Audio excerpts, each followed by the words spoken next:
All right, folks, let's get into the movie Easy Rider. This comes out in '69. What's going on before this? Of course, the '50s lead up to this, and everything's pretty much black and white, and it's a Leave It to Beaver kind of a world. And then the '60s come along, and everything changes. With the change, of course, film changes, and we're going to go over some of those reasons that they do change. This is kind of the demise now of the golden age of Hollywood, and it turns into new American film cinema. The director's Dennis Hopper. He's one of the lead actors, and it's written by Dennis Hopper, Peter Fonda, and a guy named Terry Southern. And it kind of captures really well the unsettling times of the '60s. It's not To Kill a Mockingbird, not in any way. This is a counter-statement, if you will. It's an American reaction to French New Wave, and it's also been referred to as kind of an updated American Western. But it's not a morality tale. The two guys are smuggling drugs, and there's nothing moral or ethical about these characters. It's really more about this generation, this group of people, and them trying to find their voice. So the themes we know: the '60s, political unrest, equal rights, sexual revolution, Vietnam War, and the assassinations of Martin Luther King and both Kennedys. And it brings about a younger generation that's really disconnected from the older generation in almost every way possible. They reject that whole life and culture, and this movie kind of taps into that.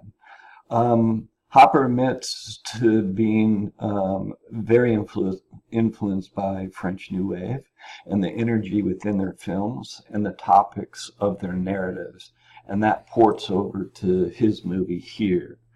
So we're coming out of a time in the late '50s, early '60s, where if you didn't fit into the mold, you were really an outsider. And what it turns into here in the '60s is they kind of want to be outsiders, and they wear that as a bit of a badge. Music before this time is kind of folk bands. Pete Seeger, Bob Dylan starts this way, Joni Mitchell. And then the poets are the beat poets. So things are starting to change a little bit, but it isn't till mid-'60s, late '60s that things really start to explode. One of the reasons that film changes here is the more mobile that they've made the cameras. So in the contextual part of the module, I have you a couple of pictures of older style cameras that are just enormous. They have to be in a studio, in a sound stage.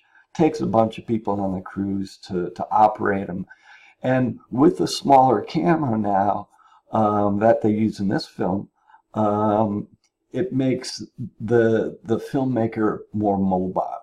So it diminishes the need for studio space and then opens up other story possibilities, because now I could go into places that would have been expensive for me to recreate in a soundstage.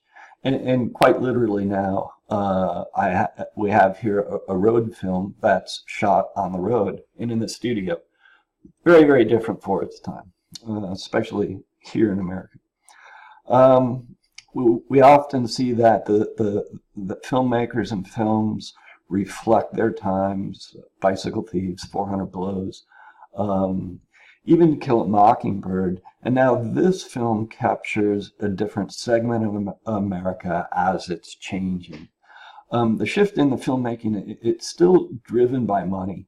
They need to make money still, so that doesn't go away. It's not an altruistic piece of art. But because the old system is imploding, Hollywood now has to take on filmmakers and stories that really isn't about them. They really don't care for it. And that's how this generation of filmmakers comes into being. And a ton of really good filmmakers now start making films: Coppola, Lucas, Bogdanovich, and even here with Dennis Hopper, although his style for this film is probably not one that you'd want to repeat. He gets better and smarter at what he's trying to do. But remember your times now. Still, there isn't an internet. There is radio, but not a lot of rock stations. There's a few, but this generation has yet to really make a mark or control the media that speaks to them. And it's years before you'd see a theme like this on television. Another thing that changes here is the motion picture production code. Sometimes you'll see that as a MPPC, and that had been around from the late 20s, and it dictated what could be in a film and what could not be in a film. This goes away in the 60s, and it's eventually replaced with the grading system, the rating system, a P, G, or a G, an R.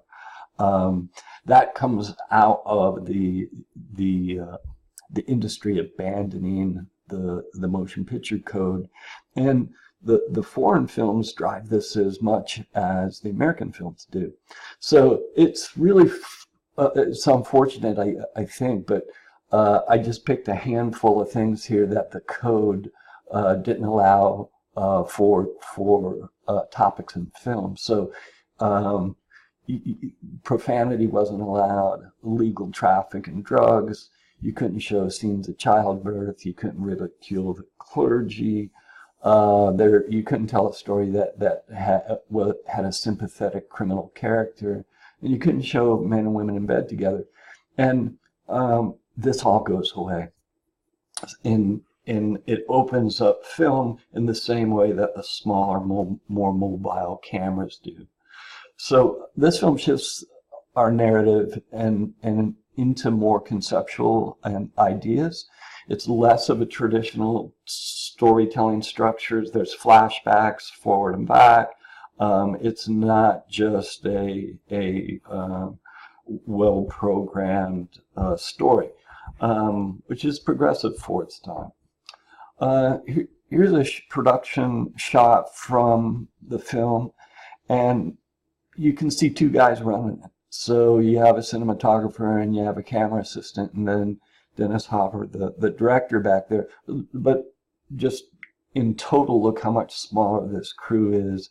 It allows them to go out and do things that they hadn't been able to do before.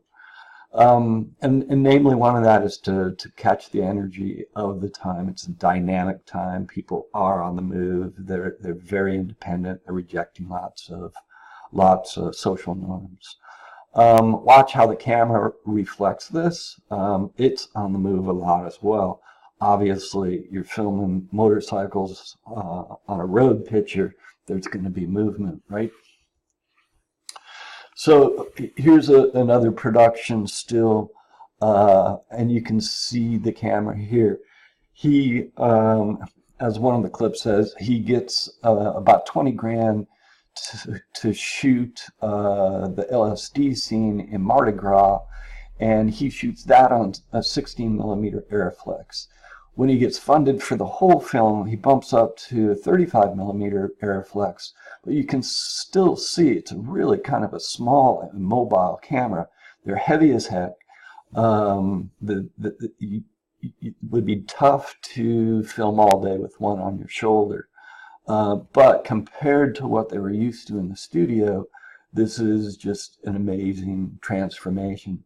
And you can see it looks like they're just in the back of somebody's convertible, right? So they push the envelope on editing as well. They do all kinds of crazy cuts, and the LSD scene in the Mardi Gras towards the end of the movie is another example of how it's really hard for film to capture those kinds of drug trips. I don't think they do a great job of it, but it does give you a sense for being on the street and all the craziness of the time. For the editing, watch how the editor is using the beat of the music to drive some of the cuts. Acting, both Dennis Hopper and Peter Fonda are good actors, and Jack Nicholson is in the film a good actor as well. But this isn't about acting, and I don't think any of those guys would say it was their best performance. This is about sound now and marrying the two. It's one of two films that we'll see in the course where sound plays a major role. In this one, it's really the sounds of a generation. If you went into a store, if you went into a grocery store, you went into a Sears, you never heard rock and roll. It just wasn't played.